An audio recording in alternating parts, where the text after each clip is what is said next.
तो इस कलयुग में ना वो सब पॉसिबल है जो कोई सपने में भी नहीं सोच सकता है। ये कलयुग ऐसा बनते जा रहा है, इसका अब चरम सीमा काफ़ी नज़दीक आ गई है। लेकिन यहाँ हम कलयुग के एंड की बात नहीं करने वाले, ऐसे ही एक रेप केस की बात करने वाले हैं, जो कि मेरे एरिया में ही हुआ है। वैसे तो आपने ये वाली वीडियो तो देखी होगी, कई और यूट्यूबर द्वारा बताई गई हुई है, जहाँ पर 5 लड़कियाँ मिल करके एक लड़के का रेप करती हैं। तो यहीं पे मैंने ये कमेंट बॉक्स में चेक किया तो मुझे पता चला कि काफ़ी सारे लड़के मैसेज कर रहे हैं, काश ये चीज़ मेरे साथ ही होती, ये अपॉर्चुनिटी मेरे को क्यों नहीं मिली। ये आज की स्टोरी ऐसे ही होने वाली है, जहाँ एक 15 साल के लड़की के साथ उसकी चाची काफ़ी ज़्यादा गलत संबंध बनाती है। ये स्टोरी है उत्तराखंड में बसे उधम सिंह नगर की। और मैं तो उधम सिंह नगर में एक लड़की थी 18 साल की सोनू, जिसे काफ़ी ज़्यादा अंदर से फीलिंग्स रखती थी। वो शादी से पहले काफ़ी सारे लड़कों के साथ इंटीमेट हुई थी, लेकिन प्रॉब्लम यहाँ ख़त्म नहीं होती। आगे जाके उन लड़कों को एचआईवी हो जाता है। जब वो अपना चेकअप कराते हैं तो पता चलता है कि उन्हें एचआईवी हो गया है और वो काफ़ी ज़्यादा पीड़ित है इस चीज़ से। उनकी मरने तक की कगार आ चुकी थी। और जब और सर्च किया जाता है तो ये पता चलता है कि ये जो एचआईवी है, ये लड़की द्वारा फैलाया गया है। मतलब ये वही लड़की थी सोनू, जिसे एचआईवी हो चुका था और यही दूसरे लोगों पे संक्रमित हो रहा है। वैसे ये बात से घर वालों को पता चलती है, ज़्यादा टाइम वेस्ट नहीं करते हैं और इसकी शादी करा देते हैं। वैसे तो सोनू 18 साल की थी, लेकिन इससे 3-4 साल ज़्यादा बड़े आदमी के साथ शादी हो जाती है। सुहाग रात में वो चीज़ हो चुकी थी जो कि नहीं होनी चाहिए थी। लड़की को एचआईवी था, जो कि घर वालों ने छुपाया। एचआईवी की वजह से ही दूल्हा भी संक्रमित हो जाता है, जहाँ पे 2-3 साल बाद उसकी डेथ हो जाती है। जहाँ पर सोनू बिल्कुल अकेले पड़ चुकी थी, लेकिन उसे इस चीज़ से तो मतलब था ही नहीं कि उसका पति अब मर चुका है।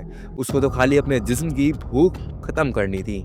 तो इसी भूख को खत्म करने के लिए वो अब पीलीभीत में रहने आ गई थी, अपने गाँव से हट करके। तो सोनू जो कि अब पीलीभीत में शिफ्ट हो चुकी थी और साथ ही साथ उसका गाँव से भी कॉन्टैक्ट लगा हुआ था। लेकिन ये चीज़ यहीं पे एंड नहीं होती, उसके जिस्म की भूख यहाँ खत्म नहीं होती। उसकी दरिंदगी इतनी बढ़ जाती है कि वो यहाँ नहीं रुकने वाली थी। वो अपने गाँव जाती है तो वो कुछ टाइम के लिए एक लड़का था श्याम, जो कि 15 साल का है, जिसके साथ एक घटना हुई है। ठीक है, तो उसको हमने रैंडम श्याम नाम रखा है। तो उसके माता-पिता और सोनू के माता-पिता जो होते हैं, वो बाहर चले जाते हैं मार्केट की तरफ, जहाँ पर उसकी चाची और वो लड़का दोनों घर पे अकेले होते हैं। जहाँ पर कुछ टाइम बाद वो लड़की जो होती है वो उठती है और जा करके मेन डोर का लॉक बंद कर देती है। और वो फिर उस लड़के के पास आती है, जो कि 15 साल का लड़का अपने फुटबॉल के साथ खेल रहा था। तो फिर होती है इस लड़की की दरिंदगी शुरू, जहाँ पर ये उस लड़के को उठाती है, उसको जगह-जगह टच करने लगती है। समझ रहे हो, बैक टच करने लगती है। ये चीज़ लोगों को काफ़ी फ़नी लग रही होगी, लेकिन वो ये सब करती है और उसको उठा करके अपने कमरे में लेकर के जाती है, जहाँ पर वो उसके साथ धीरे-धीरे शुरू करती है वो सब जो कि नहीं करना चाहिए था। जहाँ पर वो लड़का उसे रोकता है, लेकिन वो लड़की, उसकी चाची उससे ये कहती है कि अगर तुमने मेरे साथ नहीं किया तो मैं सभी घर वालों को बता दूँगी और पुलिस में बता दूँगी, तो तुम पुलिस में अरेस्ट हो जाओगे। 15 साल का लड़का, जिसे ज़्यादा समझ नहीं थी, तो वो भी हामी भर देता है, लेकिन वो ये सब नहीं करना चाहता था। जहाँ उसकी चाची उसके साथ ज़बरदस्ती करती है और उसके ऊपर चढ़ जाती है, जहाँ पर फिर उसके घर वाले आ जाते हैं, जहाँ पर वो लड़का अब काफ़ी सुन्न सा हो गया था। जो लड़का काफ़ी ज़्यादा खेलता कूदता था, किसी से कुछ नहीं छुपाता था, काफ़ी हँसमुख बच्चा था, जहाँ अब वो किसी से बात भी नहीं करता था, अब वो सब चीज़ें भूलते जा रहा था। उसका ध्यान अब किसी भी चीज़ में नहीं लग रहा था, जहाँ पर इस चीज़ पे घर वाले ध्यान नहीं देते। घर वालों को लगता है कि बच्चा बड़ा हो रहा है, इसलिए ये अब अकेला होते जा रहा है। तो ऐसे ही 15 साल का श्याम, जो कि अब काफ़ी अकेला हो चुका था, वो काफ़ी डरा-डरा सा रहता था। अब वो स्कूल जाता और स्कूल से घर आता, जहाँ पर वो किसी से ज़्यादा मतलब नहीं रखता था। लेकिन सोनू, जिसकी दरिंदगी खत्म नहीं हुई थी और वो चाहती थी कि वो अपने जिस्म की भूख मिटाए, तो अपने जिस्म की भूख मिटाने के लिए वो ऐसा ही करती है। जब एक दिन और वो लोग बाहर गए होते हैं, तब श्याम और सोनू दोनों घर पे अकेले होते हैं। सोनू ने ये बोल दिया था कि मेरी अभी तबीयत ख़राब है तो मैं घर पे ही रुकूंगी, और श्याम तो घर पे था ही। तो सोनू वही करती है, ज़्यादा टाइम नहीं लेती और फटाफट से श्याम के पास जाती है। तो श्याम सोचता है कि अगर मैं इस बार चीखूंगा तो मैं शायद बच जाऊं, लेकिन उसकी आवाज़ ज़्यादा बाहर नहीं जाती और सोनू उसके ऊपर चढ़ जाती है। समझ गए होगे मैं क्या कहना चाह रहा हूँ? तुम लोगों को अभी भी मजाक लग रहा होगा, मुझे पता है अच्छे से। तो सोनू उसके ऊपर चढ़ जाती है, उसके साथ गलत काम करने लगती है।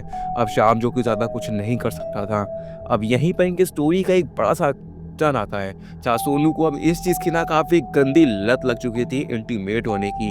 वो हर किसी के साथ सेक्स करना लगती थी, स्पेशली श्याम के साथ, क्योंकि कोई और लड़का तो अब था ही नहीं श्याम के अलावा। जी हाँ, तो ऐसे एक दिन आता है जहाँ सभी लोग घर में होते हैं, लेकिन पता नहीं कैसे सोनू को अपने जिस्म की आग मिटानी होती है और वो कुछ भी नहीं देखती। जहाँ सोनू को अपने जिस्म की आग मिटानी होती है। वो फटाफट से श्याम को लेकर के अपने कमरे में जाती है और डोर लॉक कर देती है। उसे पता था कि बाहर लोग खाना खा रहे हैं, लेकिन उसकी आँख कुछ ऐसी तड़प में उठ चुकी थी। वो उसको साथ काफ़ी भड़काती है कि तुम अगर नहीं करोगे तो मैं पुलिस में कंप्लेन कर दूँगी।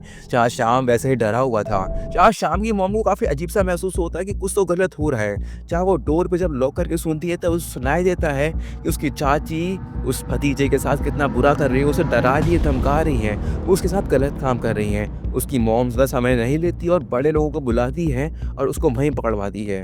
जहाँ पर सबसे बड़ा टर्निंग पॉइंट ये आता है कि उसको अब जेल तो हो जाती है। उसको पुलिस द्वारा जाकर के उसके ऊपर एफआईआर कराई जाती है और उसे अरेस्ट कर लिया जाता है। लेकिन सबसे ज़्यादा प्रॉब्लम शुरू होती है श्याम के घर वालों को, क्योंकि उन्हें पता चल गया था कि जो सोनू है वो एचआईवी से पीड़ित है। उसे एचआईवी हो रखा है, उन्हें डर था कहीं श्याम को भी एचआईवी ना हो जाए और उसकी भी कहीं मौत ना हो जाए। फिलहाल उसके बाद की तो हमें स्टोरी नहीं पता है, बस ये पता है कि उसको अरेस्ट कर लिया गया। तो वैसे तो तुम लोग सोचते होगे कि ये चीज़ अपॉर्च्युनिटी होती है हर लड़के के लिए कि लड़की सामने से इंटीमेट तुम्हें सेक्स करने के लिए बुलाए। लेकिन भाई ये इतना भी ईज़ी नहीं होता है जितना तुम लोग सोचते हो। तुम ना माइंडसेट थोड़ा चेंज करो। कलयुग में सब चीज़ पॉसिबल है, लेकिन इतना गिरा हुआ हरकतें मत करो प्लीज़, ठीक है? तो आज की ये वीडियो वहीं ख़त्म होती है। और अगर आपको ये केस पसंद आया हो ना और आप चाहते हो कि आपके साथ भी ये सीन हो, तो जाके सब्सक्राइब कर लो, लाइक कर लो, क्योंकि आपके साथ ये कभी नहीं होने वाला है।